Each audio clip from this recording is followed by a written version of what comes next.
আলহামদুলিল্লাহ আমাদের ইসলামী দাওয়াত আমেরিকায় পর্যন্ত পৌঁছে গেছে। আপনারা এই ভিডিওটা দেখলে বুঝতে পারবেন। এমন কিছু মহিলা আছে বেপরদায় চলাফেরা করে আমেরিকার মধ্যে, এদেরকে আমাদের মুসলিম বোনেরা গিয়ে ইসলামের দাওয়াত দিতেছে, তাদেরকে পর্দায় সাজাই দিতেছে। পর্দার মধ্যে কত সুন্দর প্রথমে বেপর্দায় কিরকম লাগতেছিল দেখুন, আর পর্দার মধ্যে কিরকম লাগতেছে আপনারা দেখুন। পর্দা যে ইসলামের পর্দায় রাখলে যে এত সুন্দর, সেটা ওদেরকে দেখাইতেছে। এদেরও পছন্দ হচ্ছে, সবাই হাসতেছিল। তারা বেপরদায় চলাফেরা করতেছিল, তো রাস্তার মধ্যে তাদেরকে পর্দা দিয়ে ট্রাই করা হচ্ছিল। ওদের মধ্যে অনেকগুলাকে অনেক পর্দার মধ্যে অনেক খুব সুন্দর লাগতেছিল, বেপরদার থেকে পর্দার মধ্যে অনেক সুন্দর লাগতেছিল।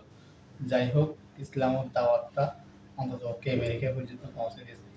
সবাইকে ধন্যবাদ। আলহামদুলিল্লাহ, এরকম যেন সারা পৃথিবীর মধ্যে ইসলামের দাওয়াতটা পৌঁছে যায়।